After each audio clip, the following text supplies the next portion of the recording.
वो निवृत्त दग्ध्वा बाधित्वा, सारे संघात को बाधित करके और भगवान को प्राप्त हो जाते हैं। अविशुद्धम बना। इसलिए माने भक्तों को बड़ा आश्वासन है? मन की शुद्धि का प्रयास तो करते ही रहना चाहिए, पर माना जितनी शुद्धि की कसौटी है उतनी कसौटी पूरी पूरी न पार पड़े तो भी ये आश्वासन है कि अभिशुद्ध मत माना। अब आप कहेंगे कि अभिशुद्ध मन भगवान में लगेगा ही कैसे? तो वहां ये थोड़ा सा वर्णन है वो कि यहां इनका मतलब ये है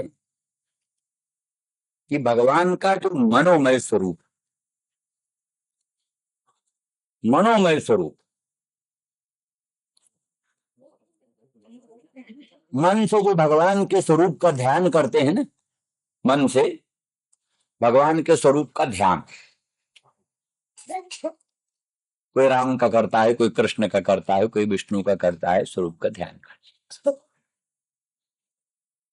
तो ये जो ध्येय मूर्ति है वो स्वतंत्र है, सबका अपना अपना। जैसे सालग्राम सबके अपने अपने, सबके सालग्राम अपने अपने, साझे के सालग्राम नहीं, हमारे दूसरे, तुम्हारे दूसरे, उनके दूसरे। मूर्तियां सबकी अपनी अपनी, स्वतंत्र, हमारा, हमारी वस्तु स्वतंत्र है। जैसे मनोमय जो ध्यान है, मन से जो भगवान का ध्यान किया, मूर्तियों के दर्शनों से, चित्रों फोटोओं के दर्शन से, भगवान की कथाओं को सुन सुन करके, भगवान के जो मंगलमय स्वरूप का वर्णन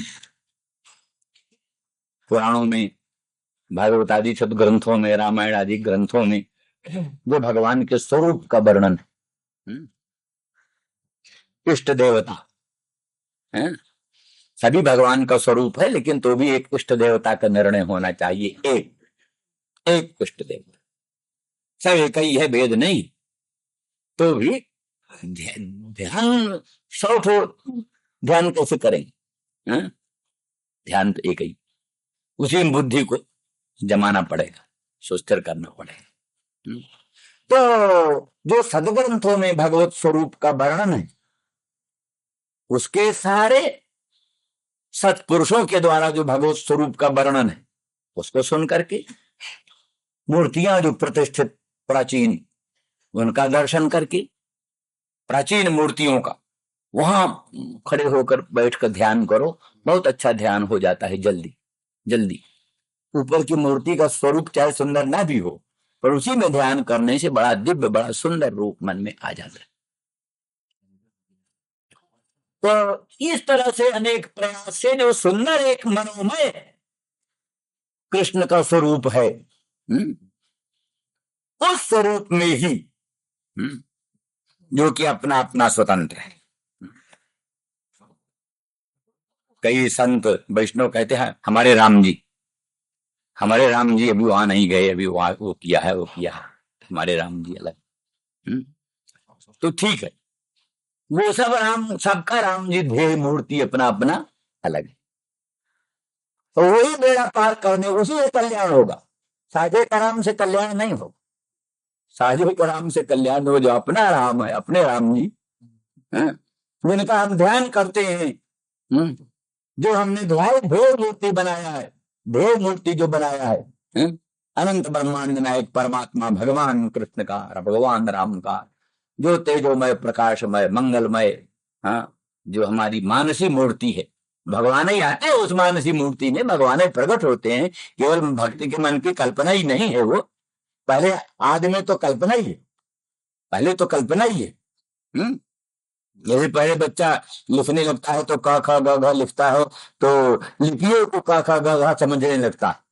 वो जो टेढ़ी मेढ़ी लिपि है, अंग्रेजी की, हिंदी की, उर्दू की लिपियों को क ख ग घ समझने लगता है, लेकिन बाद में समझते समझते जानता है लिपि तो उसका व्यंजक है, बोधक है, संकेत है, वस्तुता का वर्ण है, वो वर्ण लिपियों से भिन्न है, इसलिए लिपियां नाना है, वर्ण एक, लिपियां भिन्न भिन्न है, वर्ण एक है।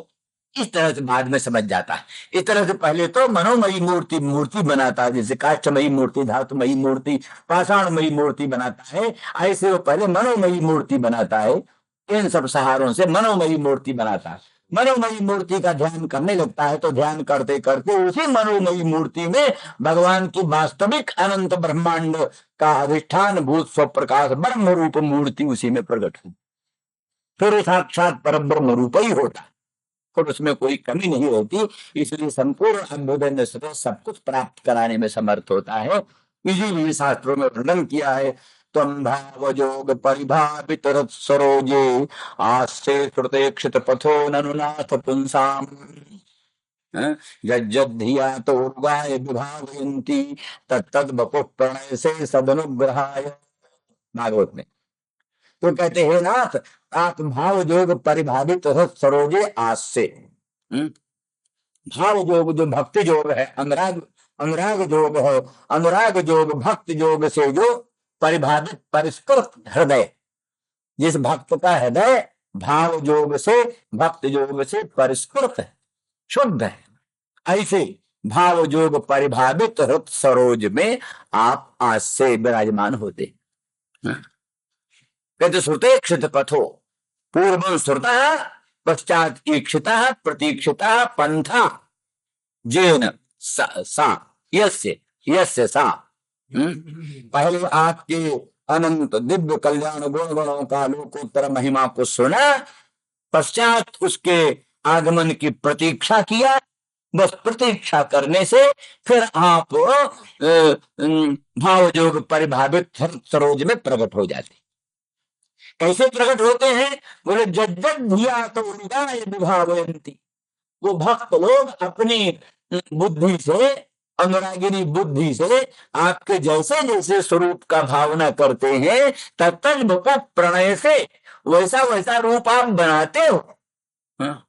एतावता भक्त ने अपने हृदय में भगवान के जैसे रूप की भावना किया, भगवान उसके हृदय में अपना वैसा ही रूप प्रकट करते हैं। एतावता भगवान का जो मनोमय रूप है, वो मनोमय रूप ही उसी में क्षण भर के लिए अपने मन, अशुद्ध मन को भी, अशुद्ध मन को भी उस स्वरूप में क्षण भर भी रख देने से प्राणी का मन शुद्ध हो जाता है और कर्माशय का निर्हरण हो जाता है। इसीलिए इसका उसमें वर्णन है, वो अघासुर के वध के अनंतर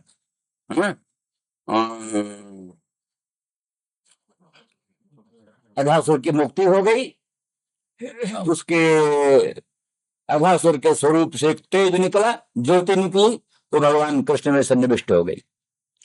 तो कोई परीक्षित ने शंका किया, तो शंका का समाधान करते हुए सुखदेव जी कहते हैं,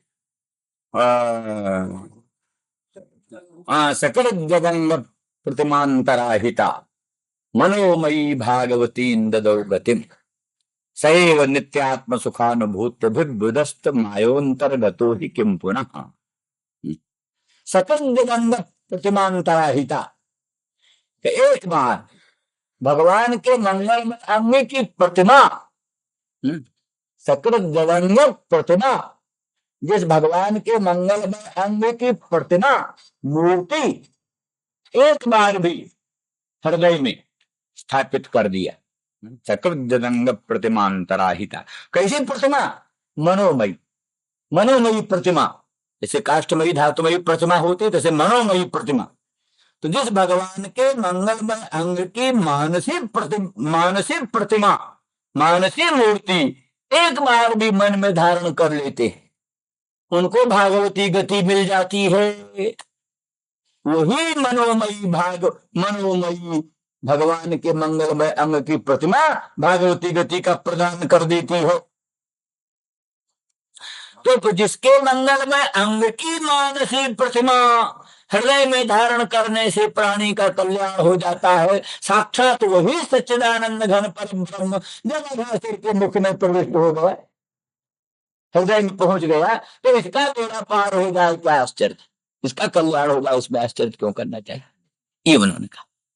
इस दृष्टि से यहाँ इनका कहना है कि उस भगवान का जो मनोमय विशुद्ध रूप है, उस मनोमय कृष्णचंद्र परमानंद कंद के मंगलमय स्वरूप में जन साधारण भी प्राणी अपने अभिशुद्ध मन को मरण काल में भी क्षण भर के लिए भी प्रविष्ट करता है, तो वही मन शुद्ध हो करके कर्माशय को विधूनन करके, कर्म वासनाओं को नष्ट करके, या कर्म वासनाओं का आधार जो संघात है, संघात को बाधित करके और आपको प्राप्त हो जाता है।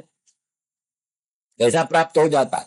यह जीव भगवान को सायुज्य को प्राप्त हो जाता है, ऐसा नहीं। जैसा जीव भगवान को सायुज्य भाव को प्राप्त होता है, ऐसा नहीं। तब कैसे? ब्रह्मैवसन ब्रह्माप्येति, ब्रह्मैवसन ब्रह्माप्येति, ब्रह्म ही होकर के ब्रह्म को प्राप्त होता है। तो साक्षात ब्रह्म, ब्रह्म भाव होकर के ब्रह्म को प्राप्त होता है, माने जीवत्व तो खत्म हो जाता है। जीवत्व तो खत्म हो करके अब ब्रह्मात्म भावापन्न हो करके उन भगवान को प्राप्त हो जाता है। और अर्क वर्णः, अर्क वर्ण, अर्क माने सूर्य, सूर्य जैसे अन्यान प्रकाशेत स्वयं च प्रकाशते, सूर्य अन्यों को भी प्रकाशन करता है और स्वयं भी प्रकाश होता है। इस प्रकार से वो जन जो मरण काल में क्षण भर भी और अभिशुद्ध मन को भी भगवान में क्षण भर के लिए सन्निविष्ट कर देता है, वही मन, वही भक्त शुद्ध हो करके कर्माशयों को बाधित करके ब्रह्म स्वरूप हो करके ब्रह्म को प्राप्त हो जाता है। उसमें ब्रह्मनिष्ठ संपूर्ण गुण आविर्भूत हो जाते हैं। ब्रह्ममय और कवर्ण, इसे ब्रह्ममय ब्रह्ममय हो करके, ब्रह्मरूप हो करके, यानी ब्रह्मयोसन ब्रह्माप्येत न्याय से उसका जीव भाव खत्म हो जाता है, ब्रह्म भाव को प्राप्त हो करके और शुद्ध सच्चिदानंद घन पर ब्रह्म को प्राप्त हो जाता है। ये जिस जिस कृष्ण के मानसिक स्वरूप का इतना महत्व है, इतना ध्यान की महिमा है, वही तुम्हारे लाडले लाल हो करके तुम्हारे प्रांगण में खेलते हैं, क्रीड़ा करते हैं। नंद बाबा, माँ यशोदा, तुम्हारा धन्य धन्य भाग्य है, तुम्हारे समान कोई भाग्यवान दुनिया में है नहीं। श्री राम जय राम जय जय राम। यस्मिन् जन प्राण वियोग काले क्षणं समावेश्य मनो विशुद्धम निर्हृत्य कर्माशय माशु जाति पराम गतिम ब्रह्ममयोर्क वर्ण। जिस भगवान में, अर्थात जिस भगवान के मानसिक रूप में, ये अर्थ क्यों किया? कल जो हमने कहा कि मानसिक रूप में भगवान की जो मनोमयी प्रतिमा है, मनोमयी प्रतिमा में अपने मन को प्राण वियोग काल में भी, अति व्यग्रता दशा में भी, अशुद्धि दशा में भी क्षण भर के लिए अविशुद्ध मन को भी भगवान में क्षण के लिए भी स्थापित कर देते हैं। वो आशु शीघ्र ही कर्माशय का विधूलन करके, कर्माशय का निर्हरण करके, दग्ध करके, बाधित करके और ब्रह्ममय हो करके, अर्क वर्ण हो करके भगवत भाव से प्राप्त होता है। तो मनोमय क्यों कहा? इसलिए कहा कि मनोमय में ही चित्त के प्रवेश की संभावना है। जो भगवान का दिव्य श्री विग्रह है, वो तो तत्काल सामने आता नहीं। इसलिए श्रवण कृष्णचंद्र परमानंद कर्ण मदन मोहन बड़े नंदन सामने है, रामचंद्र भगवान सामने है नहीं, तो उनमें मन का सन्निवेश कैसे होगा। इसलिए उसका अर्थ है कि मनोमय स्वरूप जो भगवान का है, वेद वेदांतों का श्रवण करके सत पुराण में जो भगवान के मंगलमय श्री विग्रह का वर्णन है उसका श्रवण करके, और विभिन्न श्री विग्रह जो विभिन्न विभिन्न मंदिरों में स्थापित है उनका दर्शन करके, उत्तम चित्रों में भगवत स्वरूप सौंदर्य का अनुभव करके, और शनि शनि मानसी प्रतिमा का निर्माण करता, मानसी मूर्ति। ये सब जो बाह्य दर्शन है तो उसी मानसिक स्वरूप निर्माण में साधन बनते हैं। जितना अधिक भगवत स्वरूप सौंदर्य का श्रवण करोगे और सौंदर्य पूर्ण दिव्य मंगलमय मूर्तियों का दर्शन करोगे और भगवान के राजोपचार चतुष्षोपचार देवोपचार का दर्शन करोगे, दिव्य भूषण वचन अलंकारों से विभूषित सुसज्जित अलंकृत से विग्रहों का दर्शन करोगे, उसके द्वारा शनै शनै अंतःकरण में एक भगवान की मानसी मनोमयी दिव्य प्रतिमा आविर्भूत होगी। तो पहले तो प्रतिमा काल्पनिक ही होगी, लेकिन ध्यान की महिमा से धीरे धीरे अखंड सच्चिदानंद भगवान स्वयं उस मानसिक प्रतिमा में प्रकट हो करके वास्तविक रूप में प्रकट हो जाते हैं। ये स्थिति तो उस मानसिक प्रतिमा में क्षण भर के लिए भी जो मन लगा देता है और समय नहीं मरण काल में भी लगा देता है, अशुचि दशा में, क्योंकि उस समय मरण काल है, अशुचिता भी हो जाती, कहीं मूत्र ही निकल पड़ा, कहीं कुछ भी हो गया, कहीं कुछ भी हो गया, अशुचि दशा है। तो मरण काल में, व्यग्रता काल में, अशुचि दशा में भी, क्षण भर भी, और अशुद्ध मन को भी, ये मनोविशुद्धम अभिशुद्धम अभिशुद्ध मन को भी उन भगवान के स्वरूप में जो क्षण भर के लिए प्रविष्ट कर देता है, तो आशु शीघ्र ही उसका मन विशुद्ध हो जाता है, अशुद्ध मन तत्काल विशुद्ध हो जाता है। ये भगवत स्वरूप की महिमा, भगवत स्वरूप की महिमा।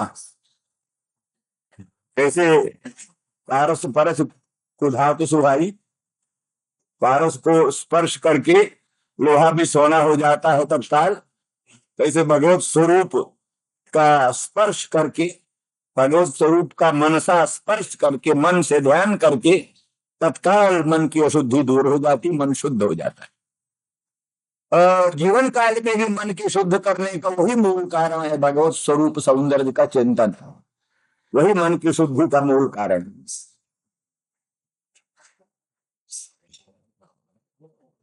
यथा यथात्मा परिमृज्यते सौ, तथा तथात्मा परिमृज्यते सौ मत्पूर्ण गाथा श्रवणाभिधानैः, तथा तथा पश्यति वस्तु सूक्ष्मं चक्षुर्यथैवान्यन संप्रयुक्तम। ऐसे विशिष्ट अन्यन का प्रयोग करने से चक्षु निर्दोष होकर सूक्ष्म वस्तु को देखने में समर्थ हो जाता है। उसी तरह से भगवान की पुण्य गाथा, पुण्य चरित्र,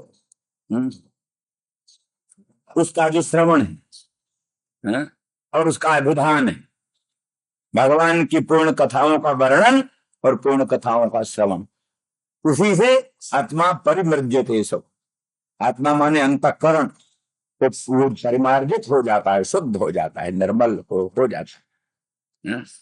ये तो इस तरह से अंतःकरण के परिमार्जन का एक मात्र मूल मंत्र है भगवान की पूर्ण गाथाओं का श्रवण। भगवान उपलक्षण है नवधा भक्ति का आचरण करना, श्रवणम कीर्तनम विष्णु स्मरणम पाद सेवनम अर्चनम वंदनम दास्यम, उसी के द्वारा अंतःकरण पवित्र होता है, शुद्ध होता है।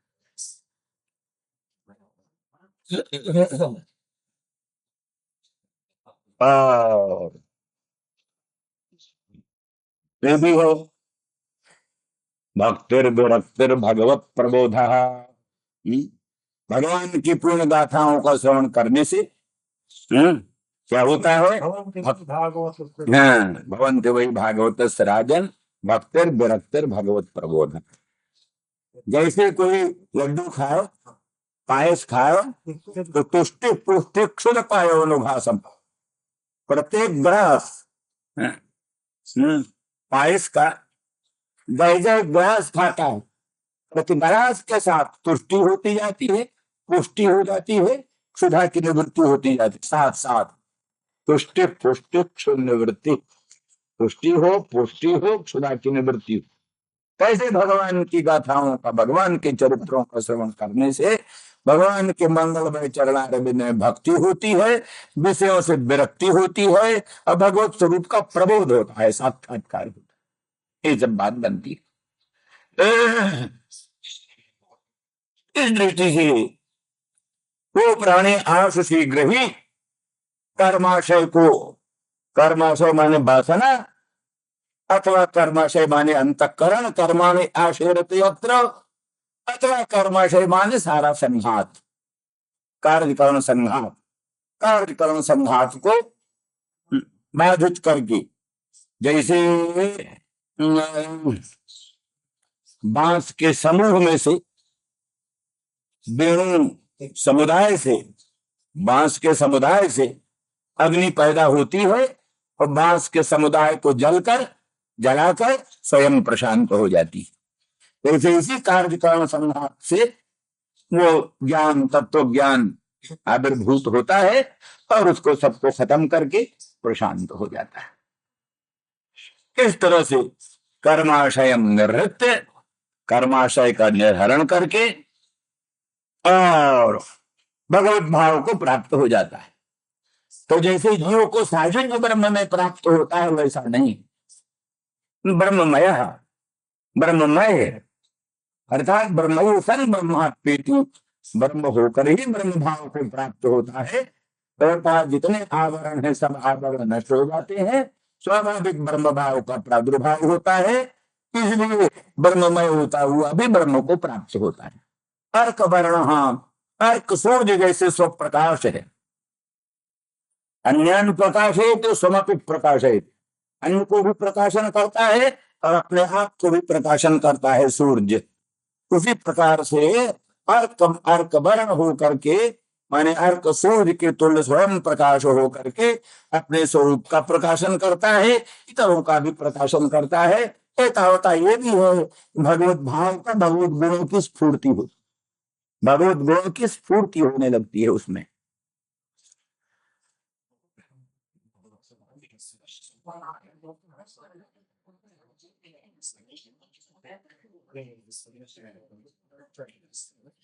इसलिए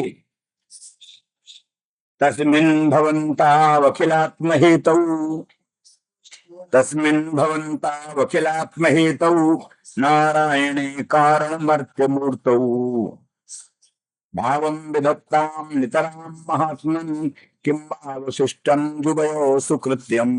उद्धव जी महाराज कहते हैं कि तस्मिन्, कोई जो भगवान है जिनमें जन साधारण व्यक्ति भी, कोई ऋषि की बात नहीं है, ब्राह्मण की बात नहीं है, जन सामान्य कोई भी जिस भगवान के बीच में क्षण भर भी मन लगाकर अविशुद्ध मन को धारण करके कृतार्थ हो जाता है, मुक्त हो जाता है, वही भगवान साक्षात्कार, साक्षात वही भगवान। अखिलात्म हेतु, जो अखिल से आत्मा हेतुश्च, इसलिए अखिलात्म हेतु तस्मै ज्ञानम तस्मिन् अखिलात्म हेतु। अखिल प्राणियों का जो आत्मा है, जो भगवान अखिल प्राणियों का आत्मा है और जो भगवान अखिल प्राणियों का हेतु, सबका हेतु है, उसी सबका प्रादुर्भाव। जैसे महासमुद्र से अनंत अनंत तरंगों का प्रादुर्भाव, ऐसे अखंड सच्चिदानंद घन भगवान परम ब्रह्म श्री कृष्ण से ही अनंत अनंत प्राणियों का, अनंत अनंत जीवों का आविर्भाव। तद्यथा अग्निर्विस्फुलिंगा विचरन्ति ऐसे अग्नि से विस्फुलिंग बहुत सी चिंगारियां निकलती हैं, ऐसे ही भगवान से सर्वे लोका सर्वे जीवा सर्वे भावा विचरंती, सभी लोक सभी जीव सभी भाव भगवान से वैसे प्रादुर्भूत होते हैं जैसे महान अग्नि से विस्फुलिंग प्रकट होते हैं। इस तरह से जीवों का भी प्रादुर्भाव भगवान से ही है। औपाधिक रूप जो जीवों का है अंतःकरण विशिष्ट पंचकोश विशिष्ट जो जीव का रूप है वो जो है सो भगवान से उसका आविर्भाव होता है। वैसे तो अखंड सच्चिदानंद घन रूप से भगवान का स्वरूप ही। इस प्रकार से तस्मिन अखिलात्मभूत अखिल प्राणियों का जो आत्मा भगवान अखिलांतरात्मा, गोस्वामी तुलसीदास जी कहते हैं सत्यम वदामि च भगवान अखिलांतरात्मा नान्या स्पृहा रघुपते हृदय मदीये। हे रघुपति हमारे हृदय में कोई भी अन्य स्पृहा नहीं, ये बनावटी बात नहीं है, क्योंकि भगवान अखिला अंतरात्मा, आप अखिल प्राणियों के अंतरात्मा हो, घट घट की बात जानते हो, इसलिए हमारे हृदय की बात भी जानते हो। नान्या स्पृहा रघुपते हृदय मदीये, सत्यम बदामी सत्य बोलता हूँ, और भगवान अखिल अंतरात्मा, आप अखिल प्राणियों के अंतरात्मा है। तो क्या चाहिए? बदल भक्तिम प्रेत रघुकुंडव निर्भराम ने, हे रघुकुंडव निर्भरा भक्ति का प्रदान करो, और कामादि दोष रहित मान सलिए, तेरे मन को कामादि दोष से रहित। कोई कह सकता है कामादि दोष हो तो अन्य स्पृहा हो, अन्य स्पृहा ही तो कामादि दोष है। कामादि क्या? भगवत भिन्न वस्तुओं की स्पृहा ही काम है। तो जब कामादि दोष रहित कुरु मानसं कह रहे हो, मेरे मानस को कामादि दोष रहित करो, तो कामादि दोष है तब न कामादि दोष रहितम कुरु। तो कामादि दोष रहितम कुरु मानसं प्रार्थना ही कहती है कि कामादि है। कामादि है तो किसी विषय की कामना है, तो फिर नान्य स्पृहा कैसे कहते? शंका ही जुटाई।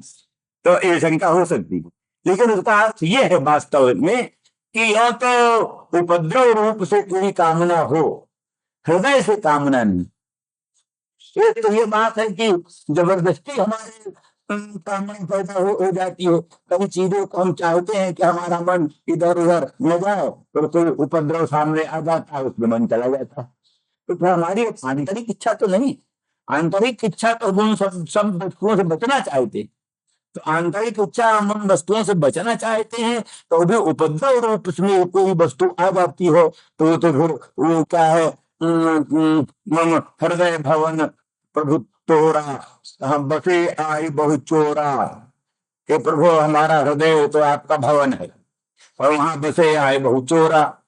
नहीं, वो वहां बहुत चोर आ गए, काम क्रोध लोभाजी, और नहीं माने विनय निहोरा, मैं उनसे विनती भी करता हूँ, निहोरा भी करता हूँ, कुछ सुनते नहीं। तो कहते चिंता है हम ही अपारा, अपजस नहीं हो तुम्हारा।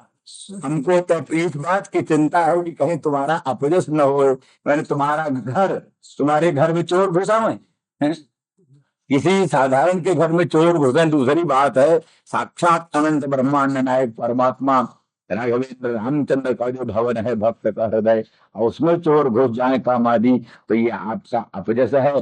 तो क्या है, बहुत दिन से दुख भोगते हैं, थोड़ा और दुख भोग लेंगे, इसलिए मुझे अपनी तो चिंता कुछ नहीं, तो मुझको चिंता ये है कि आपका अपयश न हो गई, इत्यादि इत्यादि। तो इसलिए माने आभास रूप में कुछ प्रतीत होने पर भी वास्तव में हमारे मुख में उनकी स्पृहा नहीं है, ये कहने का उनका अभिप्राय। इसीलिए तो कहते हैं, नहीं तो जिसको पदार्थ की कामना होती है वो कामना के नाश की थोड़ा प्रार्थना करता है, वो तो कहता महाराज जिसे मैं चाहता हूँ उसको दे दो। तो जिसे चाहता हूँ उसको दे दो नहीं कह रहे हैं। कामादि दोष रहित हमको, वो कामादि दोष है, तो कामादि दोष रहित हमारे मन को बनाओ, अर्थात कामना नष्ट करो, पदार्थ समझ दो, कामना नष्ट करो। जैसे कि क्या हुआ, प्रहलाद से भगवान ने कहा मांगो, तो उन्होंने कहा नहीं मांगो क्या, आपको कोई संबंध जो है कोई व्यापारी संबंध तोड़ना है, कुछ नहीं, आप हमारे आप काम पूर्ण काम आत्मा राम परम निष्काम स्वामी है, हम भी आपके दर पर निष्काम भक्त, कामनाओं में कुछ नहीं। बोले नहीं, फिर भी हमारा हम लोगों को दर्शन है, कुछ मांगना ही चाहिए। बोले फिर अच्छा, बोले आशीष में कामान बरांस तुम बरदर्शभ कामानाम हृदय संग्रोह में तुम्हें बरम वृणे। अगर को देना ही हो तो फिर ये दो कि मेरे हृदय में कभी कामनाओं की कोई अंकुर न पैदा हो, बस ये दो दो, मन में कभी कामनाओं के अंकुर न पैदा हो। इस प्रकार के जो भावना वाले होते हैं उनके मन में वास्तविक किसी पदार्थ की स्पृहा नहीं होती। इस अभिप्राय से गोस्वामी जी ने कहा है।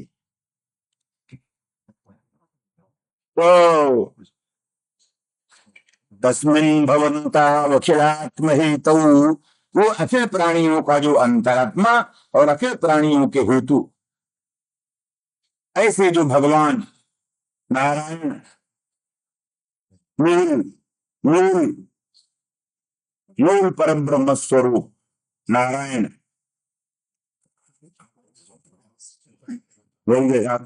कहा नारस्य आयने आश्रय, नार माने जीव समूह और नार माने पुरुषावतार। तो नारायण समूह माने अनंत अनंत पुरुषावतार, जिनसे अनंत अनंत अवतार होते हैं। तो अनंत अनंत पुरुषावतार, उन उन पुरुषावतारों का एकमात्र आश्रय वो नारायण, परब्रह्माधिपति से भी उत्कृष्ट, ऐसे जो अखिलात्म हेतु नारायण, क्योंकि कारण मर्त्य मूर्त, कारण नहीं वो सन, कारण से सतः, कारण से सतः मर्त्य मूर्ति जस्य, है तो कारण, अनंत ब्रह्मांड के अधिष्ठान, अनंत ब्रह्मांड के कारण, पर उन्होंने ही मर्त्य रूप धारण कर लिया है, मनुष्य रूप धारण कर लिया है।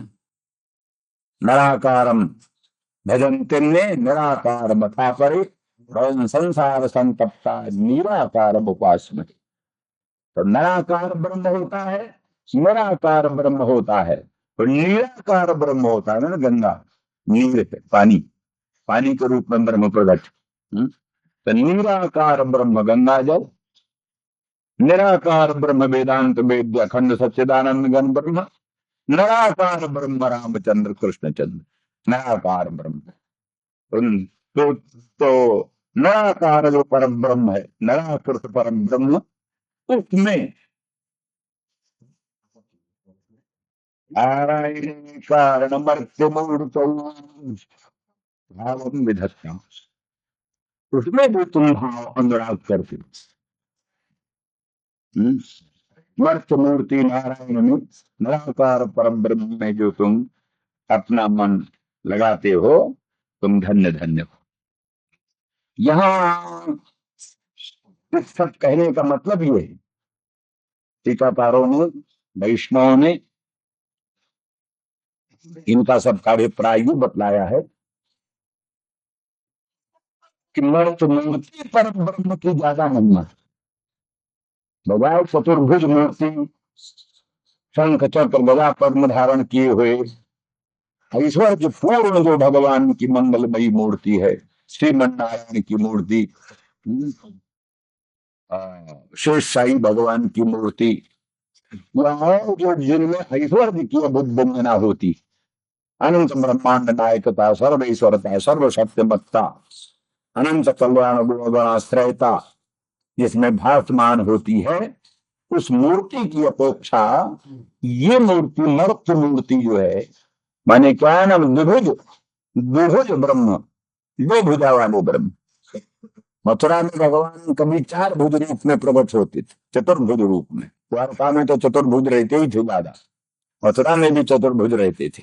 क्योंकि वहां पर कोई आश्चर्य नहीं होता था। वसुदेव जी को चतुर्भुज मूर्ति का ही दर्शन हुआ था जन्म काल में ही, जन्म काल में ही।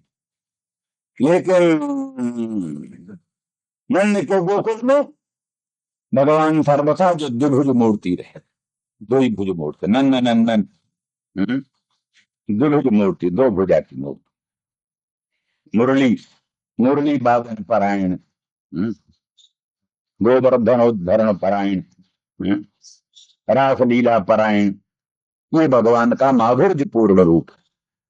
तो इस माधुर्य पूर्ण रूप में जो तुम लोग प्रेम करते हो, तुम दोनों नंद यशोदा, तुम बड़े भाग्यशाली। वसुदेव देवकी का भी ये भाग्य नहीं है जो भाग्य तुम्हारा, क्योंकि वो अनन्यता, वो गाढ़ अनुराग, गाढ़ा अनुराग, वो गाढ़ा अनुराग नंद यशोदा का है, वो गाढ़ अनुराग वसुदेव देवकी का।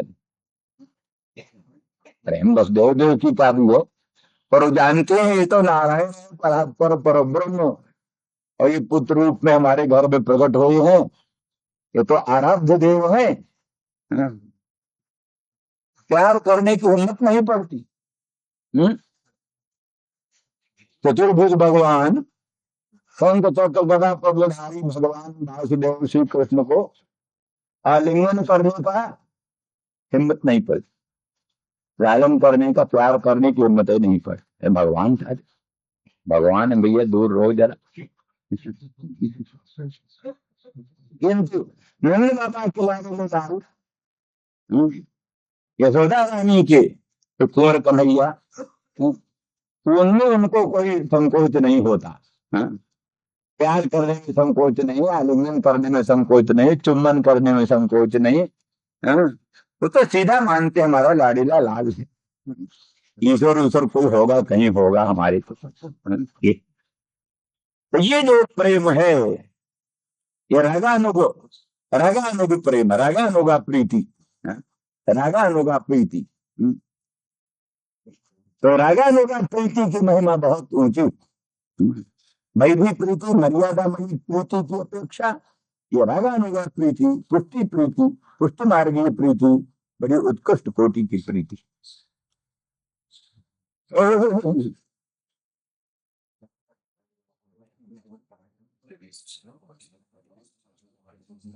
तो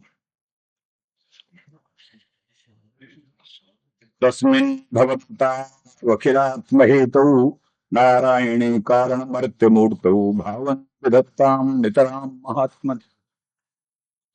नितराम भाव, तुम दोनों उन भगवान में नितराम प्रीत करते हो, नितराम प्रीत करते हो।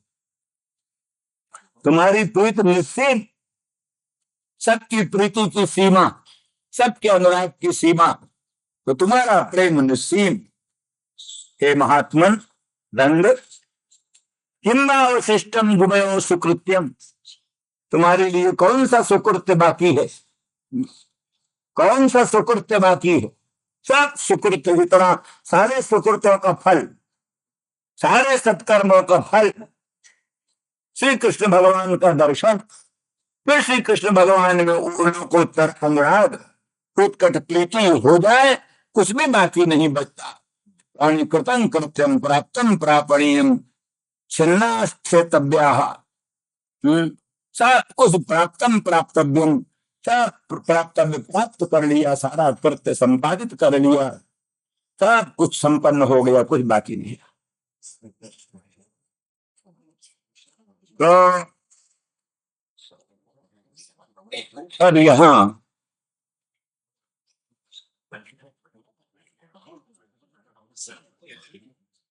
उद्धव जी सोचते क्या करें, इनसे क्या बात करें। उद्धव जी सोचते हैं बृहस्पति जी को शिष्य, श्री कृष्ण जी के परम अंतरंग सखा भगवान से अणु भर भी कम नहीं, भगवान स्वयं कहते। वो उद्धव सोच रहे हैं इनसे क्या बात। कहते बाबा तुम धन्य धन्य हो, उन अखिलात्म हेतु मर्त्य मूर्ति नारायण में, नराकृत पर ब्रह्म में इतना लोकोत्तर अनुराग कर रहे हो, तुम धन्य धन्य। आनंद बाबा कहते हैं उद्धव वत्स तुम बड़ी भूल कर रहे हो, मैं धन्य धन्य कैसे? श्री कृष्ण जैसा गुणार्णव पुत्र, जो गुणों का अर्णव, गुणार्णव, वो पुत्र इस घर से कहीं बाहर चला गया, हम जीवित हैं, धन्य धन्य क्या। इसलिए साधिक गुणार्णव, लोकोत्तर प्रतिभा संपन्न, लोकोत्तर शक्ति संपन्न, अनंत माधुर्य परिपूर्ण ऐसा योग्य पुत्र, और वो हमसे अलग हो गया, उससे विमुक्त होकर हम जीवित हैं। आप क्या कहते हो, हम धन्य धन्य।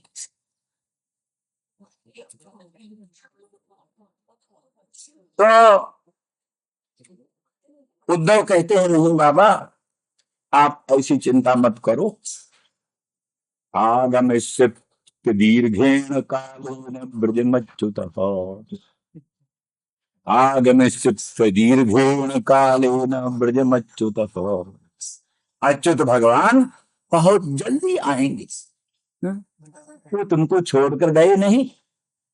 जैसे उनमें तुम्हारी ममता है, वैसे उनकी भी तुम्ही में ममता है।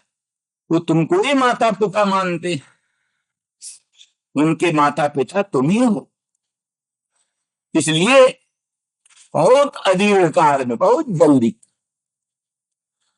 ब्रज में आएंगे। बोले कई दिन हो गए भैया, कैसे विश्वास करेंगे आए।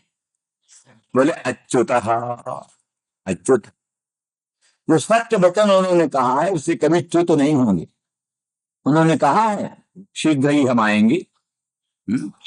कंस को मार करके आपके पास आए थे और उन्होंने कहा कि आप ब्रज में चलो, हम थोड़ा ज्ञातियों का कुछ काम करके शीघ्र में हो हम, ये कहा। तो उधर भी आप लोगों ने सुनाई है, उपनंद सन्नंद आदि कहते हैं दुस्तेजश्चानुरागोऽस्मिन्, दुस्तेजश्चानुरागोऽस्मिन्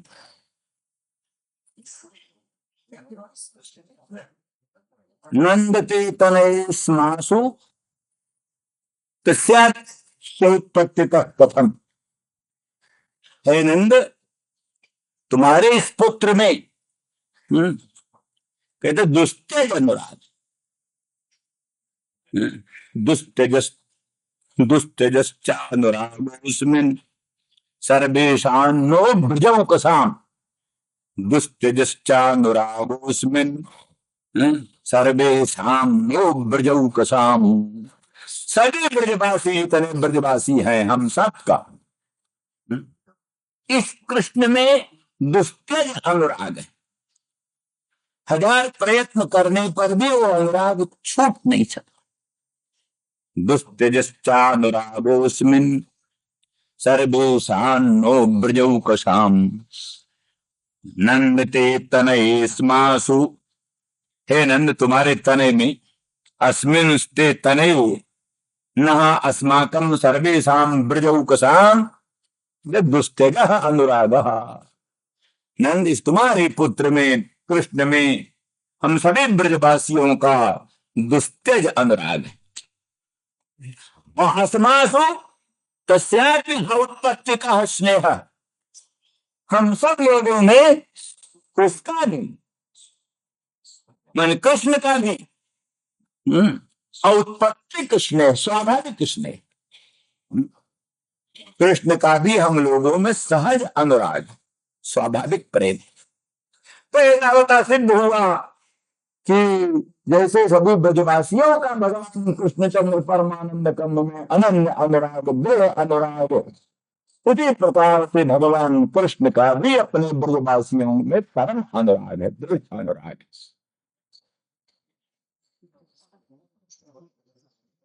भगवान प्रेममय है, प्रेम रूप है, प्रेम के आधार है, प्रेम के विषय है, प्रेम के आश्रय, प्रेम स्वरूप है, प्रेममय है, प्रेम के आधार है, प्रेम के विषय है, प्रेम के आश्रय। स्वयं सब ब्रजवासियों में बड़ा प्रेम करते हैं। इसे आदमिश्चित दीर्घेण कालेन ब्रजमच्युतः। अच्युत भगवान अपनी वाणी को सत्य करेंगे, अवश्य ही अदीर्घ काल में जल्दी ही आएंगे।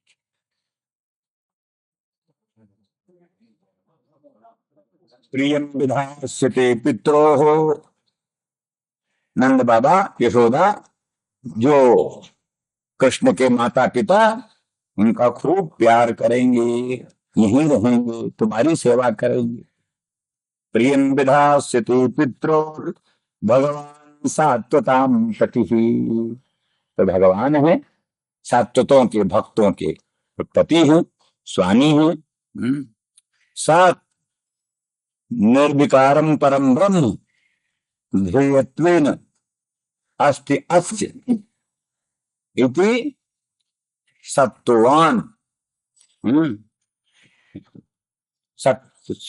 सत्वंतः सत्वंतः सत्वत सत्व वाले, सत वाले, सत माने परम ब्रह्म, वह ध्येयत्वेन, ध्येयत्वेन सर्वस्व, जिसका वो सत्वत हुआ, सत्वन हुआ। और सत्वत एव सात्वताः, सत्वत एव सात्वताः।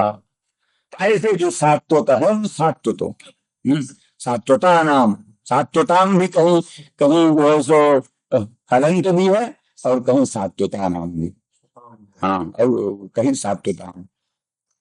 तो ऐसे सात्वतों की परम पति है और भक्त वत्सल है और भक्त रक्षक है। और वो कभी भी अपनी वाणी को मिथ्या नहीं करेंगे, अवश्य शीघ्र ही ब्रज में आएंगे। नंद बाबा कहते हैं, भैया उद्धव बताओ तो कई दिन में आएंगे? 5 दिन में, 7 दिन में, 10 दिन में, महीना में, ठीक ठीक बताओ। हम इन प्राणों के धारण करने का कष्ट क्यों करें? अगर उनको जल्दी आना नहीं है तो इन प्राणों को धारण करने में तो बड़ा कष्ट होता है। माने प्राण त्याग देना ये बहुत कठिन नहीं है भक्त के लिए, सामान्य है। प्राण धारण करना बहुत कठिन। भगवान के विप्रयोजन तीव्र ताप में संतप्त होना और प्राणों को धारण करना ये बहुत कठिन है। प्राणों को त्याग देना तो सरल है। तो इसलिए प्राणों का जो धारण है केवल उनके दर्शन की आशा से। मदन मोहन के मंगल में मुखचंद्र का फिर भी दर्शन होगा, उनके मधुर मनोहर वचनामृत का फिर भी रसास्वादन प्राप्त होगा, उनके सुस्मित मुखचंद्र का पुनर्दर्शन होगा। ये जो भक्त के मन में भावनाएं होती, आशाएं होती, उन्हें आशाओं के कारण तीव्र ताप को सहन करते हुए भी भक्त जीवित रहते। तो भैया वो निश्चित काल बताओ कब आएंगे, तो फिर हम प्राणों को धारण करें, अथवा फिर इनका प्राण धारण करने का कष्ट क्यों सहें? तो दो सोचते हैं क्या करें, क्या उत्तर इनको दें। तो दो सोचते हैं, अगर कोई प्राकृत पुत्र वियुक्त प्राणी होता, प्राकृत पुत्र वियुक्त प्राणी होता तो उससे कहते, अरे भाई तुम मोह समुद्र में क्यों पड़े हो, मोह समुद्र में क्यों पड़े हो? ये पिता पुत्र भ्राता आदि सब माया है। इस माया जाल से, मोह जाल से मन को निकालो, साक्षात सच्चिदानंद मन को लगा। साधारण व्यक्ति होता, कोई पुत्र भी होगा संतप्त तो उसको ये कहकर उपदेश दे देते, पर इनकी तो पुत्र मेरी प्रीति उसी सच्चिदानंद घन परम में है जिसका हम उपदेश करते किसी को। माया मोह जाल से मुक्त हो संसार का पिता पुत्र कुछ नहीं, सर्वांतरात्मा सर्वशक्तिमान भगवान में मन लगाओ, ये जिसको उपदेश करेंगे तो वही तो इनका पुत्र है, वही अनंत ब्रह्मांड परमात्मा सच्चिदानंद गम पर ब्रह्म का पुत्री भूत है, उन्हीं में इनका सुदृढ़ स्नेह है, इसलिए इनको क्या बतला तो उपदेश करे।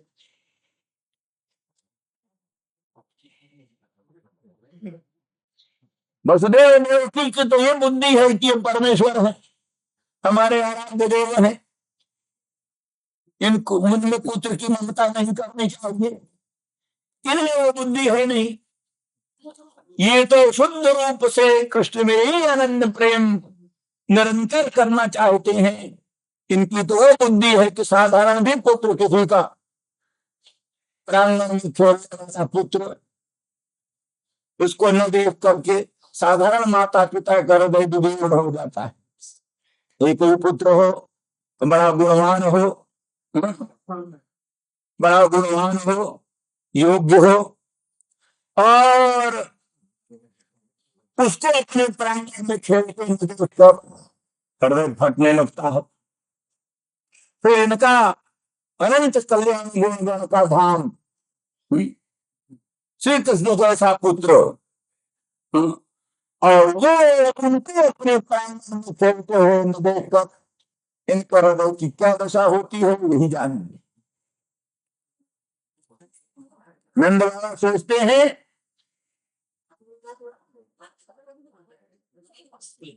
कि देखो हम कितने हतभाग्य हैं, हमारा कितना दौर्भाग्य, हमारा पुत्र कृष्ण, हमारा कृष्ण पुत्र सत्यवादी, सत्यनिष्ठ है, झूठ कभी नहीं बोलता।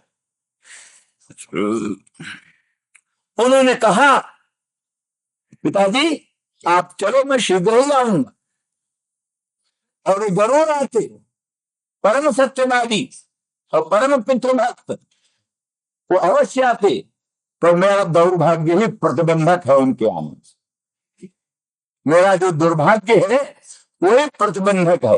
हाँ? भगवान में दोष नहीं चिंतन करते, अपने में दोष चिंतन करते, भक्त का यही लक्षण होता है, भगवान में दोष नहीं चिंतन, अपने ही दोष की चिंतन, अपने ही दोष का अनुसंधान करते।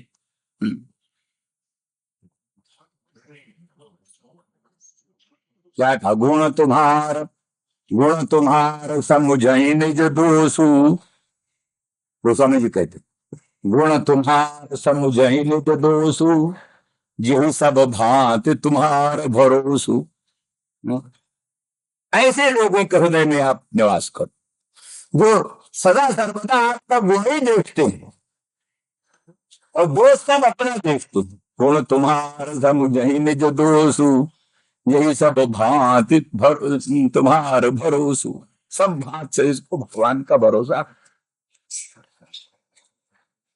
इसलिए नंद बाबा कहते हैं मेरा पुत्र परम पुत्र भक्त है और सत्यवादी है, मैं शीघ्र आऊंगा, ये कहकर कि भी जो नहीं आ रहे हैं तो मेरा दुर्भाग्य है और कुछ नहीं, मेरा दुर्भाग्य ही प्रतिबंधक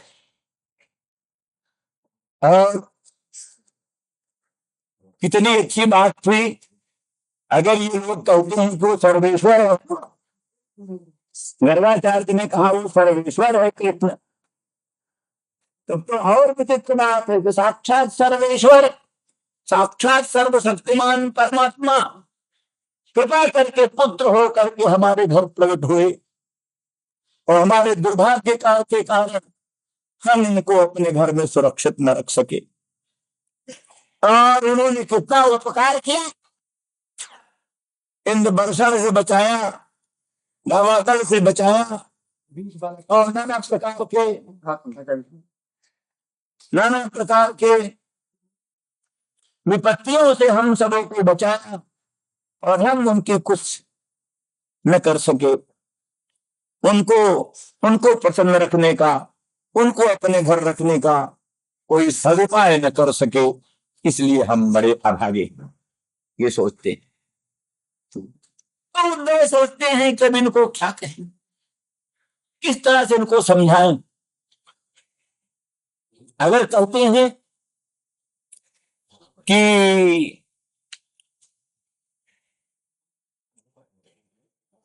कृष्ण 5-7-10 दिन में आएंगे, तो 5-7-10 दिन में तो आएंगे नहीं, तो वाणी झूठी होगी हमारी, अनेक भाषण करने से, और हम पर कुपित होंगे और दुखी होंगे। इसलिए भी कहना ठीक नहीं 5 दिन में 10 दिन में आएंगे। जब कहें कि 10-20 वर्ष में आएंगे, तो उतना विप्रयोग जन तीव्रता को सहन करने को प्रस्तुत नहीं होंगे, शीघ्र शीघ्र प्राण त्याग कर देंगे। कहें क्या इनसे, समझाएं क्या? अगर ये कहें कल जाएं और श्याम सुंदर कृष्ण को लाएं, यही करें, कल ही ला के मिला दें, अगर ऐसा करें तो कंस की पत्नी द्वय ने, कंस की 2 पत्नियों ने जरासंध से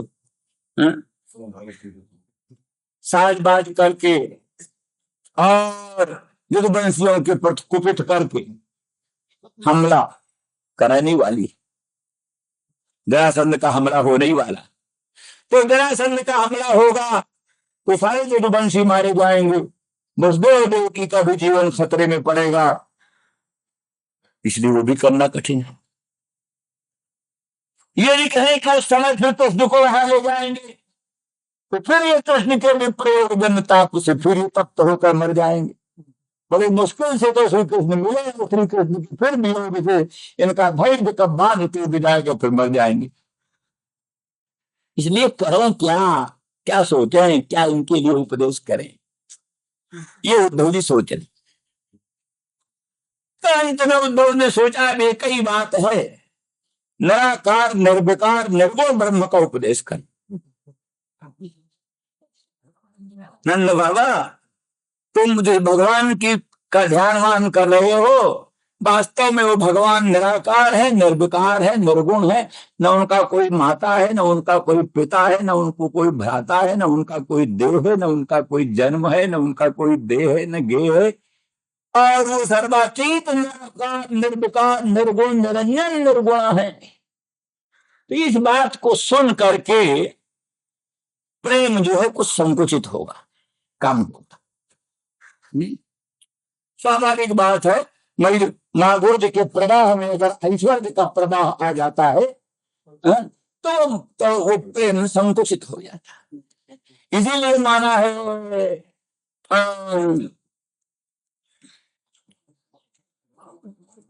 एक उन्होंने सनातन गोस्वामी का भागवतामृत नाम का ग्रंथ है, भागवतामृत ग्रंथ,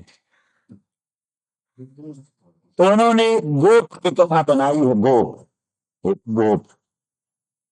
तो वो गोप जो है, गोप कुमार, वो किसकी उपासना करें ये समझने के लिए भिन्न भिन्न भक्तों से मिलता है। तो वैकुंठनाथ भगवान के भक्तों से मिलता है, वैकुंठनाथ भगवान का दर्शन करता है, और वैकुंठनाथ के जो भक्त हैं उनसे मिलता है और कहता है तुम तो बड़े बड़े धन्य धन्य हो, क्या कहना है, तुम भगवान वैकुंठनाथ के सन्निधान में रहते हो, पार्श्व में रहते हो, तुम्हारा जैसा सुकृति कोई है नहीं, जन्म जन्मांतरों का कल्प कल्पांतरों का पुण्य पुंज तुम्हारा एकत्रित हुआ है, तुम वैकुंठनाथ भगवान के सन्निधान में आए। तो वैकुंठनाथ के परिकर, वैकुंठनाथ के भक्त, लक्ष्मी ये सब कहती हैं, अरे गोप कुमार तुम क्या कहते हो, हम तो सदा सर्वदा भक्ति रहते हैं, भगवान सर्वेश्वर हैं, भगवान सर्वशक्तिमान है, भगवान परमात्मा है, कहीं कोई अपराध न बन जाए, कहीं कोई गड़बड़ी न हो जाए, कहीं कहीं हाँ, हम तो जरा सा भी एकदम स्वाभाविक तो कुछ नहीं होती, और उनसे डरते रहते हैं, और ऐश्वर्य का प्रभाव है कि वो सब उसमें प्रेम संकुच। इसी तरह से फिर वो सब जगह सब देव सबके पास जाता है, द्वारकानाथ के पास जाता है, रामचंद्र राघवेंद्र के पास जाता है, भिन्न भिन्न भक्तों के पास जाता है, उनकी सबकी बड़ी महिमा जानता है, बड़ी बड़ा लोकोत्तर गुण गण लोकोत्तर चरित्र लोकोत्तर महत्व देखता है। जब उनसे पूछता है तो उनको ही वो सब यही उत्तर देते हैं, इनका तो जो अनंत प्रभाव है। जैसे कोई समझ लीजिए कि कोई नया नया आदमी को जो सो राष्ट्रपति से मिलना, बड़ा राष्ट्रपति तो आजकल देसी हो गया, कुछ ठिकाना नहीं, मनो पुराने जमाने का वायसराय, पुराने जमाने का वायसराय, उसके पास कोई जाता था।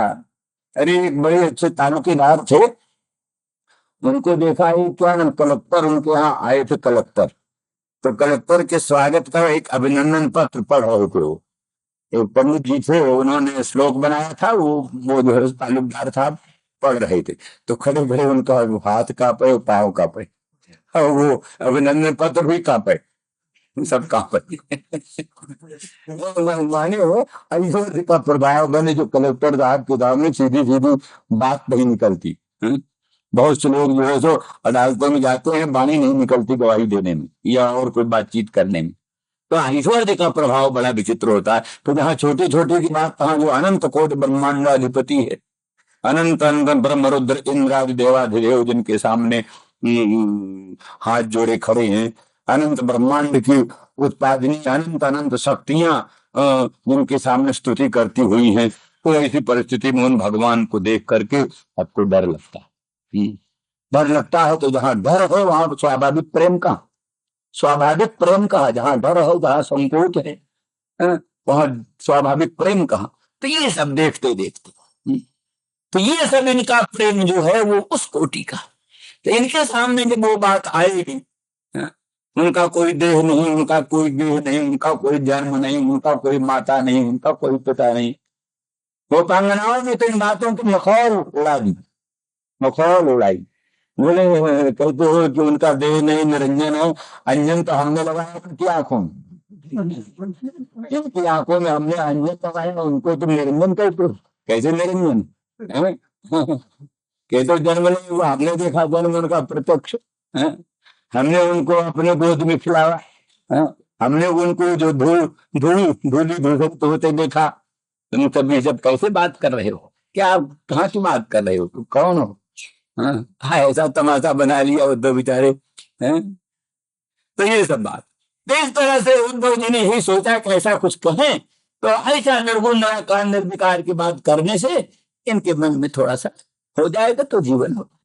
अगर ये न हो सका, क्योंकि बात यही है कि जैसे जैसे खूब संतप्त घृत में, कड़ाह में खूब जल रहा हुआ घृत जल रहा हो, उसके ताप दूर करने के लिए तो थोड़ा सा पानी का छींटा डाल दो।